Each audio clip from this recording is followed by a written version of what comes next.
How much more of this can we take? How many more pubs do we need to see close? The rising costs of running a hospitality business are slowly becoming completely out of control. You've got VAT at 20%, you've got an increasing energy costs, increasing costs of food and drink, NI on top of increasing minimum wages. How many more private schools do we need to see go under? How many more hair salons and pharmacies and other businesses do we have to watch go belly up? Or what about farmers selling land or just giving up because they can't make impending inheritance tax payments? All of this putting our food security at risk. And that's before we even mention illegal migration, which they appear to have all but forgotten about right now.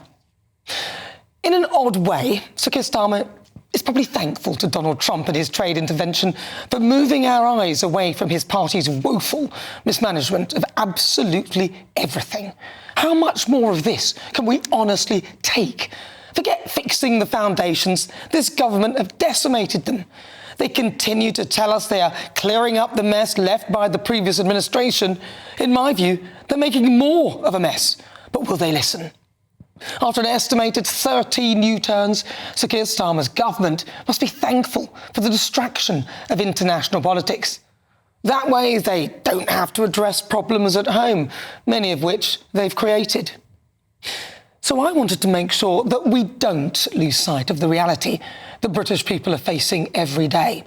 Despite Brexit, Sir Keir Starmer chose to align us all closer to the EU instead of focusing on building the UK into a powerhouse that can trade with every nation, setting our own terms, building our own British-based industries, encouraging growth instead of self-sabotage like net zero and exercise in self-harm.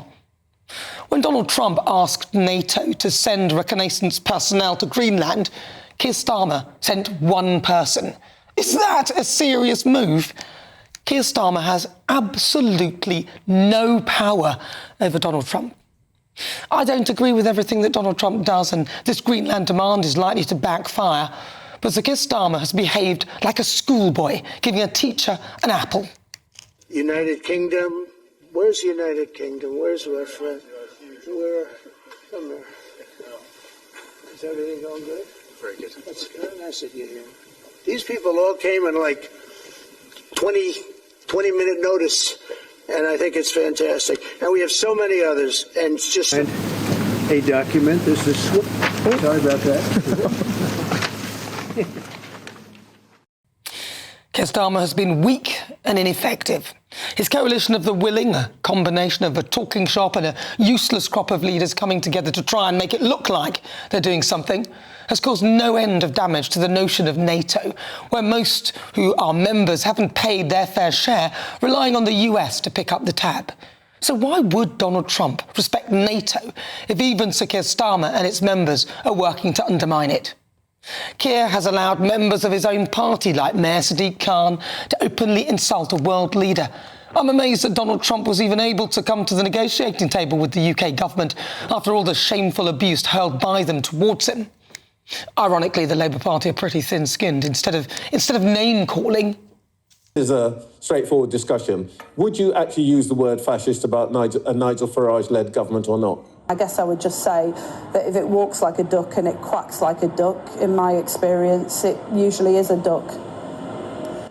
I mean, what could be more fascist than ID cards, which after wide-ranging pressure, eventually they U-turned? Instead of name-calling, this should be a wake-up call.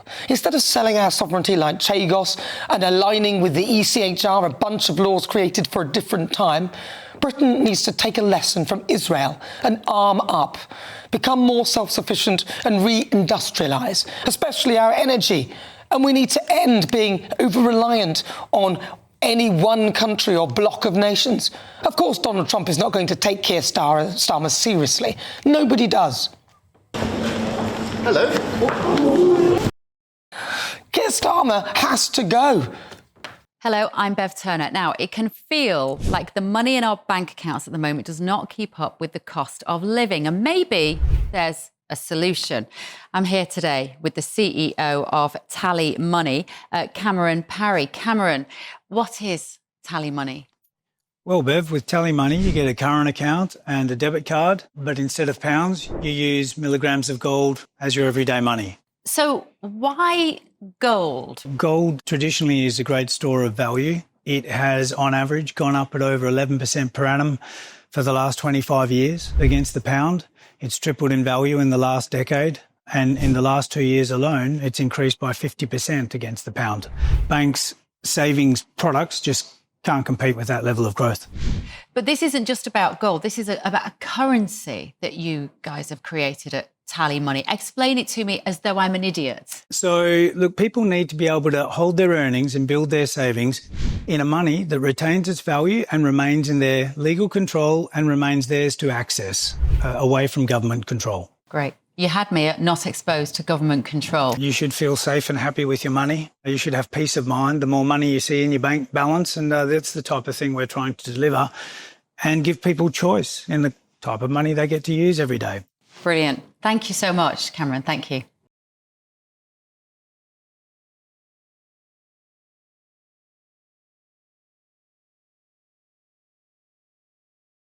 Well, I'm joined now by a former Labour Special Advisor, Paul Richards. Paul, welcome to the programme.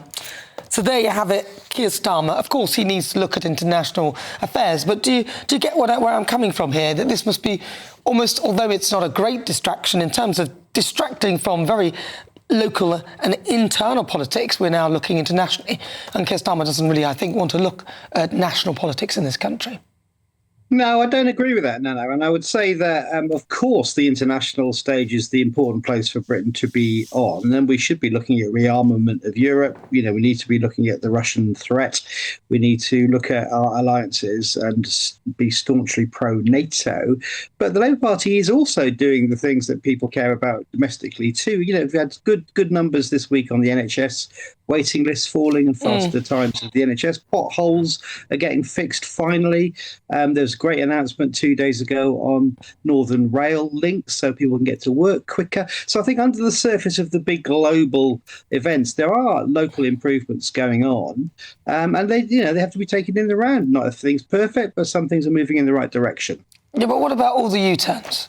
Like, you know, everything. I mean, look, if you're effective and efficient in government, then you'll come up with properly researched policies that are likely to be successful, instead of chucking things out there, making everything uncertain, and then having to renege when even your own backbenchers are telling you, no, we're not going to go with that. Well, a couple of them you mentioned there, surely you would welcome. So, you know, not going ahead with the compulsory ID cards and then but why also start it? And then put up the limit for the farmers' inheritance tax, which is something they demanded. So these are things that should be welcomed because I think, you know, under the scrutiny and also campaigning as well, the policies have deemed to be not popular and not successful. So they've been rowed back on. But I mean, that is what grown-up government is all about. It's about listening and doing the thing that should work rather than just ploughing on ideologically for the sake of it. You know, that's what we had with the Liz Truss. Well, like they are with private schools. It's listening. Yeah, but you see, the thing is... That's just treating private schools as the business they are. They're businesses and they should be treated like... They're not charities, they are businesses. And they'd be treated like businesses. And lots of them closed before Labour was even in government. You know, they do open, they do close, you know? Yeah, over 100 though. Look, but the problem with these U-turns, as you say, is wise to change tack when you've gone the wrong way. First of all, they've gone the wrong way repeatedly. But then, let's be honest, in some cases, someone may take their life, like a farmer who, as we know, took his life, and we now know that it was because he was scared and worried about the inheritance tax proposition, which now has kind of reversed, but not fully. It needs to fully reverse, really, because even the level it's at is still a bit ridiculous. But when in making these policies, there are consequences to U-turning. And that is, it's all very well to say, oh yeah, but we eventually changed our minds. But businesses have gone under because of the expectation of something that was meant to come down the line, and then it didn't, but it's too late. Well, I'm always careful. I always take on board the Samaritan's guidelines on discussing people who have taken their life by suicide, because you don't put motives on it without really knowing the details. And I think that's quite dangerous territory. I think most people in the industry, you know, welcomed the fact that the rules are changing. And I think that's reasonable, particularly in the farming community. You know, the £5 million cap is, it's a lot of money. And they're not even then paying the same rate of inheritance that you and I do. So they do get a special deal. But it is a government that's listening. But like I say, below the surface of all these rows, there is just a government competently getting on with stuff. And things like the improvements in the health service is a good example. I mean, the national minimum wage is going up. The triple lock of the pensions means pensions are going up. So there are, signs of hope there. And the growth figures were better than everyone thought this last few weeks as well. So that's another example of something just perhaps below the radar that, we will get better growth in the economy. And I think, when you look at the turmoil in the Conservatives and, Generic and all the stuff this week, Labour is just sort of behind the scenes, just getting on with governing. And I long for a day, Nana, where we wake up and there's just no politics in the news. You know what I mean? Just people, the government's just getting on with making our lives slightly better each day. And we can all talk about Manchester United or something like that. Yeah, but you see, unfortunately, that's not going to happen because there's too much turmoil and also within the Labour Party itself. So we've had backbenchers saying that they're sick and tired of coming up and representing a policy and, going all for it. And then suddenly they realise it's U-turning and they then have to somehow turn around and say, oh, well, we've got to toe the party line now because we're not doing it. We said it was a good idea, but obviously it isn't. Well, I mean, that's a fair point. And certainly I've been on your show defending all kinds of things and across GB News defending things which then it turns out we're not going to be doing after all. I mean, Wes Streeting's point this week about getting it right first time, I think is well made. And that might be my message to ministers too. But, it is a government listening. It is a government that's saying, well, if it's not going to work, if it's not going to fix the problem that we're trying to fix, then we'll do something else. It's not about just pursuing a course for the sake of it to look tough. It's about what actually works. And that was always our mantra in government last time around. What matters is what works. And I think some of these things, we tried it didn't work. Let's try something better and different.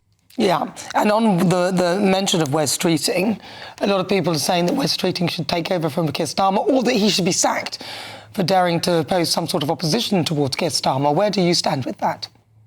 Well, I saw his speech last week in person, and it was a very good political speech, but there's no great threat or challenge. It was just him as a very grown-up senior member of the cabinet putting forward his vision and his idea of politics. And then anonymous people, by the way, briefing the Times, 3 of them apparently, that he should be sacked.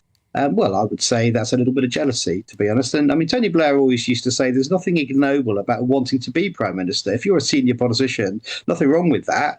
And Wes is somebody who perhaps might be in that mould down the line, but there's no vacancy now. And also, it's very hard to get rid of a sitting Labour Prime Minister, unlike the Conservatives who chopped and changed. We've got our constitution, it's quite sort of stable. So it means that it's very difficult to do. And also, there are lots of other people in the same boat, similarly, equally valid. So there isn't an obvious person in the wings like there was with Gordon Brown waiting for Tony Blair to go. So I think the scenario is very, very different, which means it's probably more likely that Starmer stays put than less likely. Well, I suspect if he stays put, then the Labour Party may well be toast, because a lot of people don't seem to like him. He's incredibly unpopular. He's incredibly unpopular. He is right now because he's taking big, tough, difficult decisions. But I think if people feel that there's a bit more money in their pocket, they can see their neighbourhood police out on the street, they get a faster appointment for their hospital, things aren't quite so bad. Are they going to throw all that up in the air and say, oh, let's risk it on something untried and untested?